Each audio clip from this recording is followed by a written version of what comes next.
তিন শ্রেণীর মানুষদেরকে যারা সম্মান করে স্বয়ং সে তার আল্লাহকে সম্মান করে। নবীজি আর একটা বর্ণনায় বলেছেন তিন শ্রেণীর মানুষের জিম্মাদারের দায়িত্ব আল্লাহ আল্লাহ আল্লাহ আল্লাহ তার নিজের কুদরতি হাতে উঠায় নিয়েছেন। আল্লাহ রাব্বুল আলামিন বললেন, হাবিব তিন শ্রেণীর মানুষের জিম্মাদারির দায়িত্ব আমি আল্লাহ আমার কুদরতি হাতে উঠায় নিয়েছি। দুনিয়াতে এদের খাওয়া, এদের দুনিয়াতে বেঁচে থাকা, দুনিয়াতে এদের চলাফেরা, সার্বিক নিরাপত্তা আমি আল্লাহ দিব। এদের খাওয়ার ব্যবস্থা করব, রিজিকের ব্যবস্থা করব। এই দুনিয়াতে এদের কোনো অসুবিধা হবে না, হবে না। আল্লাহ বললেন আমার কুদরতি হাতে এদের দায়িত্ব গ্রহণ করে নিলাম। চার শ্রেণীর মানুষের কবরে আযাব হবে না, এই মর্মে নবীজি বলেছেন। আমরা আলোচনাগুলি ধারাবাহিকভাবে করব ইনশাআল্লাহ তাআলা। বলি ইনশাআল্লাহ। আল্লাহ যেন আমাদের আলোচনা করার এবং আমলের নিয়তে হৃদয়ঙ্গম করার তৌফিক দান করেন। এই জন্য আমি বাংলাদেশ থেকে এসেছি। আমি একজন মুসাফির মানুষ। মুসাফিরের দোয়া আল্লাহ কখনো ফেরত দেয় না বাপ। মুসাফির যে দোয়া করে এই দোয়া হাত তুলতে দেরি তো দোয়া কবুল হইতে আল্লাহর দরবারে দেরি হয় না। এই জন্য আমি আপনাদের জন্য দোয়া করে যাব, আল্লাহ যেন আপনাদের কবরের আযাবগুলি মাফ করে দেন। এই এলাকার মাটির নিচে যত মুমিন মুমিনা, যত মুসলমান যারা কবরস্থ হয়ে গিয়েছে, রব্বে কারিম যেন সমস্ত কবরগুলাকে যেন তিনি জান্নাতের টুকরা বানায়া দেন। সমস্ত কবরের আযাব যেন আল্লাহ মাফ করে দেন। অনেক দোয়া করা হবে। এই জন্য আমি একটা অনুরোধ করব আপনাদের কাছে, একটু আগায় আসেন সামনের দিকে। জায়গা বেশি ফাঁকা রাখতে হয় না। যত আগায়ে বসবেন মহব্বত বাড়বে। মুমিন মুমিনের সঙ্গে যত মহব্বত করবেন, আল্লাহ রহম করবেন, দয়া করবেন, জিন্দেগীর গুনাহ মাফ হয়ে যাবে। হাদিসে এসেছেন ক্বালা রাসূলুল্লাহ সাল্লাল্লাহু আলাইহি সাল্লাম লা ইয়াকউদু কওমান ইয়াযকুরুনাল্লাহ ইল্লা হাফাদহুমুল মালাইকা। যখন কোন জনপদের লোক, কওমের লোক একত্রিত হয়ে যখন তারা জিকিরের মজলিসে বসে যায়, জিকিরের মজলিসে যখন বসে যাবে, বসে বসে যখন জিকির করবে, কোরআন তেলাওয়াত করবে, ইল্লা হাফাদাহুমুল মালাইকা। আল্লাহ পাক বললেন, আল্লাহ নবী বলেছেন ইল্লা হাফাদাহুমুল মালাইকা। ওই জিকিরের মজলিস, ওই কোরআনের মজলিসের আল্লাহর পক্ষ থেকে রহমতের ফেরেশতা সেখানে অবতীর্ণ হয়ে যায়। শুধু রহমতের ফেরেশতা অবতীর্ণ হয়ে যায় তা নয়, ওয়া নাযালাত আলাইহিমুস সাকিনাহ। আল্লাহর নবী বললেন যে যেখানে জিকিরের মজলিস, আজিমুস শানি সালাসা মাহফিলগুলি, কোরআনের মজলিসগুলি, নাযালাত আলাইহিমুস সাকিনাহ, ওখানে আল্লাহর পক্ষ থেকে সাকিনা নাজিল হয়ে যায়, জাগতিক কল্যাণ নাজিল হয়। আল্লাহ পাক রহম করেন, বারাকা নাজিল করে জিন্দেগীর গুনাহগুলি মাফ করে দেয়। এই জন্য যারা রাস্তায় দাঁড়িয়ে আছেন, রাস্তায় দাঁড়িয়ে থাকা চলবে না। আমি মুসাফির, আমি বিনয়ের সাথে বলবো আপনারা সবাই এই জালসার পরিবেশে এসে ঢুকে যান। আল্লাহ রহমের চাদরের নিচে আপনারা বসে যান। আল্লাহ রহম করবেন, দয়া করবেন, জাগতিক কল্যাণ দিবে। এইখান থেকে আপনার তকদিরটা ভালো হয়ে যাবে গো বাপ। আপনি আপনার তকদিরটা ভালো করে আপনি বাড়ি যেতে পারবেন। কিন্তু যদি রাস্তাঘাটে দাঁড়ায় থাকেন গো বাপ, আল্লাহ রহমের চাদর নিচে না থাকলে তকদির ভালো হবে না। আল্লাহর পক্ষ থেকে আপনি প্রাপ্ত কল্যাণ পাবেন না, জাগতিক নাজ নিয়ামত পাবেন না বাপ। আপনার জন্য আল্লাহ যে রিজিক বরাদ্দ করেছেন কেমনে পাবেন? এই জন্য বাজার ঘাট, রাস্তাঘাট সব কিছু ত্যাগ করে এই মুহূর্তে আমাদের এই জালসার মধ্যে এসে বসে যান। প্যান্ডেলের নিচে সবাই এসে বসে যান। আল্লাহ পাক আপনাদেরকে দয়া করবেন, রিজিক দিবেন, আপনাদের তকদিরকে আল্লাহ পাক ভালো করে দিবেন। আল্লাহ কুরআনুল কারীমের ভিতরে এই মর্মে বললেন, ইন্না ফি যালিকা লাযিকরা লিমান কানা লাহু কলবুন আও আলকাস সামআ ওয়া হুয়া শাহীদ।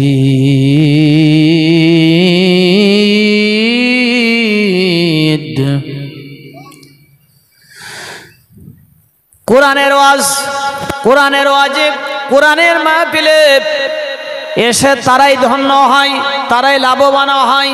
আল্লাহ পাক কোরআনের আয়াতের মধ্যে বলেছেন যাদের মধ্যে তিনটা বৈশিষ্ট্য থাকবে তারাই কেবল কোরআনের দ্বারা তারা নিয়ামত প্রাপ্ত হবে, কোরআনের মাহফিল দ্বারা উপকৃত হবে, লাভবান হবে, তারা আল্লাহর বান্দা হয়ে যাবে, আল্লাহর রহম প্রাপ্ত বান্দা হবে যাদের মধ্যে তিনটা বৈশিষ্ট্য থাকবে। এক নম্বরে যারা কোরআনের ওয়াজ, কোরআনের নসিহতগুলি যারা অন্তর দিয়ে অনুধাবন করবে। দুই নম্বরে যারা কান দিয়ে শুনে, শোনার মতো শুনে মানার মতো করে শুনবে। আর উপস্থিত হতে হবে ওই জায়গায় যেখানে কোরআনের মাহফিলের আয়োজন করা হয়েছে। এই জন্য কোরআনের আয়াত প্রমাণ করে যদি আপনারা এই মাহফিলে, এই স্টেজের, এই প্যান্ডেলের ভিতরে এসে বসে না যান, যদি বাইরে অবস্থান করেন, আল্লাহর রহম কেমনে পাবেন, কেমনে পাবেন? এই জন্য আল্লাহ কোরআনের অন্য জায়গায় আল্লাহ পাক বললেন, আমার সঙ্গে সকলে তেলাওয়াত করেন, বিসমিল্লাহির রহমানির রহিম।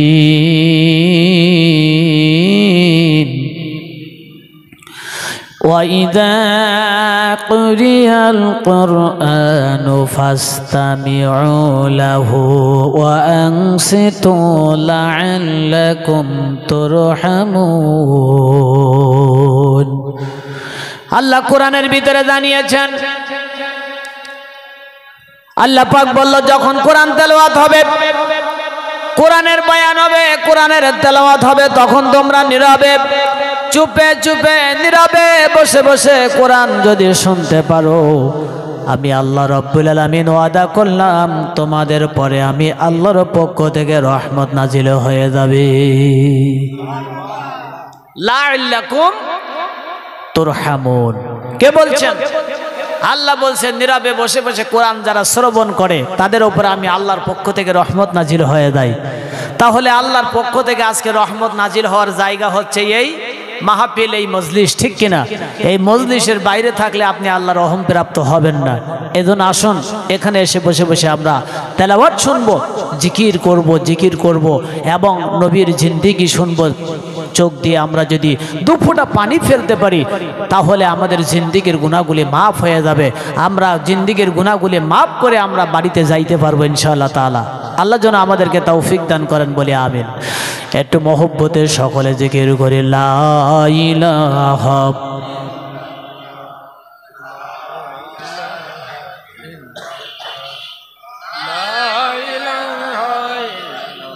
লা ইলাহা মুহাম্মাদুর রাসূলুল্লাহ সাল্লাল্লাহু। আমার মন মজায়া রে, দিল মজায়া মুর্শিদ আপন দেশে যায়। আমার মন মজায়া রে, দিল মজায়া মুর্শিদ আপন দেশে যায়। বন্ধুরা আমার কান লাগাবেন, মুসা নবীর জামানায় একটি ঘটনা, চমৎকার শিক্ষা আছে আলোচনার ভিতরে। মুসা আলাইহিস সালামের জামানায় আপনারা জানেন মুসা আলাইহিস সালাম তুর পাহাড়ে যে আল্লাহর সঙ্গে তার কথোপকথন হতো। জোরে বলেন আল্লাহু আকবার।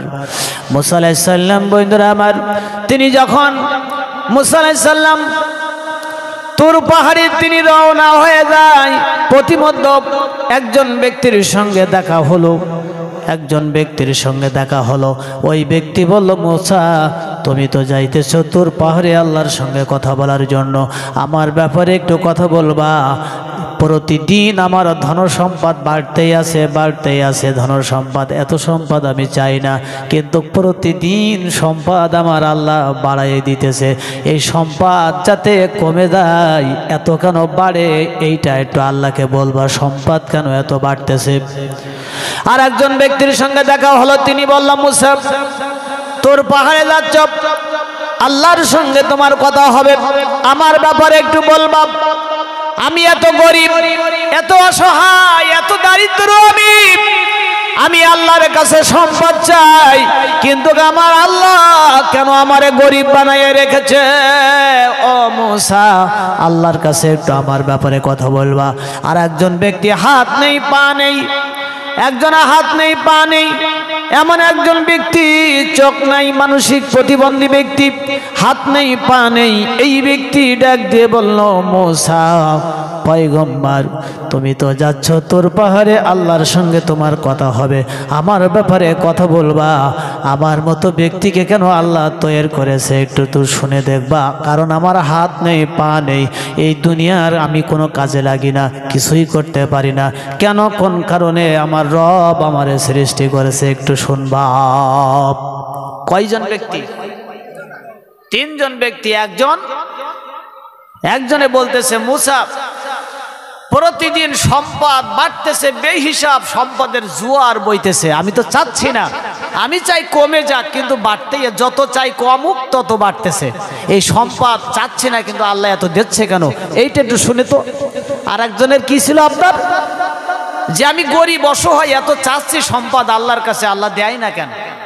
আর একজন ব্যক্তির হাত নেই পা নেই, এইরকম এক প্রতিবন্ধী, তিনি বলতেছে, আমারে আল্লাহ কেন অকারণে বানাইলো, কি দরকার ছিল আল্লাহর, আমি তো কোনো কাজে লাগি না, মানুষের উপকার করতে পারবো না, কিছুই করতে পারবো না, এক জায়গায় পড়ে থাকা ছাড়া। এই তিনজন ব্যক্তির আবদার নিয়ে মুসা আলাইহিস সালাম তুর পাহাড়ে গেল। তুর পাহাড়ে আল্লাহর সঙ্গে মুসা আলাইহিস সালামের কথা হতো, জোরে বলেন সুবহানাল্লাহ। মুসা আলাইহিস সালাম ওইখান থেকে তুর পাহাড় থেকে আসলো। আমি আসতেছি ঘটনার দিকে।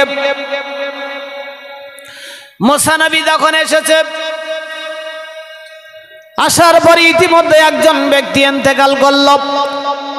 ইন্তেকালের খবর মুসা নবীর কাছে পৌঁছে গেল। মুসা নবী বলল, ওই লোকটার গোসল দাও, কাফন পরাও, আমি মুসা জানাজা পড়াবো। কিন্তু কওমের লোক বাধা দিল, বলল, না না মুসা, এই ব্যক্তির জানাজা হবে না, এই ব্যক্তির দাফন হবে না, কাফনও হবে না, বরং এই ব্যক্তিকে সিদ্ধান্ত নিয়েছে আমরা তাকে জঙ্গলের মধ্যে ফেলে রেখে আসব, জঙ্গলের ভিতরে আমরা ফেলে রেখে আসব। এলাকার মানুষ বিরোধিতা করতে লাগলো। এলাকার মানুষ সবাই ওই মৃত ব্যক্তিকে জঙ্গলে ফেলে রেখে আসলো। মুসা আলাইহিস সালাম চিন্তা করলো, এই ব্যক্তির কি অপরাধ হতে পারে, আমাকে জানাজা পড়াতে দিল না, কবর দিতে দিল না। বন্ধুরা আমার, গভীর রাত, এর পরবর্তীতে মুসা আলাইহিস সালাম আল্লাহ এবার ওহীর মাধ্যমে জানাই দিল, মুসারি, আমার বান্দাকে, প্রিয় বান্দাকে জঙ্গলে ফেলায়ে কেন রেখেছ মুসা? আমার বান্দাকে জঙ্গল থেকে উঠায়া এনে তারে পুনরায় জানাজা পড়ায়া সুন্দর করে তার কবরের ব্যবস্থা করে দাও। মুসা আলাইহিস সালাম আশ্চর্য হয়ে গেল। রব্বি কারীম, কিছুই বুঝলাম না, তোমার কুদরত, তোমার শান আমি মুসা বুঝলাম না। রব্বে কারীম, এলাকার মানুষগুলি বলেছিল এই লোকটা নাকি ভালো ছিল না, এই জন্য আমারে তারা জানাজা পড়াইতে দেয় নাই, নামাজ পড়াতে দেয় নাই, কবর দিতে দেয় নাই। কিন্তু তুমি আল্লাহ বলতেছো ওই লোকটা বড় ভালো মানুষ, ওই লোকটা বড় কামেলিয়াত মানুষ, ওই লোককে এখন জানাজা পড়াইয়া পুনরায় তারে দাফন করতে হবে, কবর দিতে হবে। এই জন্য বাপ কান লাগাতে হবে। মানুষের বাহ্যিক সৌন্দর্য, বাহ্যিক দৃশ্য দেখে কোনো অনুমান করা চলবে না, কোনো অনুমান কেউ করতে পারবেন না। কারণ হলো কোন ব্যক্তির ভিতরে কি আমল আছে বাপ, এটা আপনি জানেন না, আমি জানি না, জানেন কে?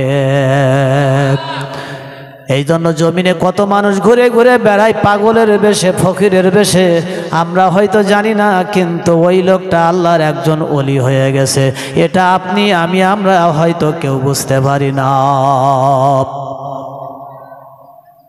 কষ্ট হয়, কষ্ট হচ্ছে আপনাদের? কি বয়ান চলবে আপনারা বলেন, তারপরে সেইভাবে আমি বয়ান সেট করব, আলোচনা সেইভাবে আমি সাজিয়ে পেশ করব। কয় ঘন্টা চলবে? 1 ঘন্টা, 3 ঘন্টা, আবার ফজর পর্যন্ত? এইখান থেকে এক বাপ বলতেছে ফজর পর্যন্ত। আমার বাংলাদেশে একই অবস্থা, রাত 2টা, 3টা, 4টা, একেবারে ফজর পর্যন্ত। বাংলাদেশের যত জায়গায়, যত জেলায় আল্লাহ নিয়ে যায়, এই মিসকিনকে আল্লাহ পাক এই একই অবস্থা। আল্লাহ পাক আমাদেরকে রহম করুন, আমাদেরকে কবুল করুন, আমরা বলি আমিন। বন্ধুরা, আবার ভাই সাহেবরা যারা দাঁড়িয়ে আছেন, ভাইজান আপনাদেরকে একটু বিনয়ের সাথে বলছি, যদি একটু এসে বসতেন, আল্লাহ পাক আপনাদেরকে রহমের চাদরে আচ্ছাদিত করতেন এবং আপনাদেরকে আল্লাহ পাক রহম দিয়ে, বারাকা দিয়ে জীবন ধন্য করে দিত। ভাই সাহেব আপনাদেরকে বলছি, ভাইজানেরা একটু আপনারা ভিতরে আসেন, আমাদেরকে ভিতরে এসে সহযোগিতা করুন এই জালসাকে সৌন্দর্যপূর্ণ একটা পরিবেশ করার জন্য। আল্লাহ আপনার ভেস্তের ভিতরে ঘর বানাই দিবে ইনশাআল্লাহ তাআলা।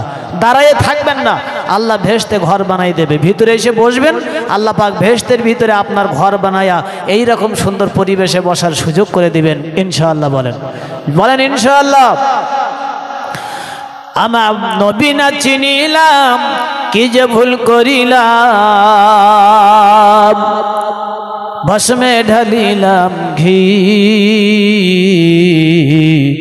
মানুষ হইয়া ভবেতে আসিয়া মানুষের করিলাম কি।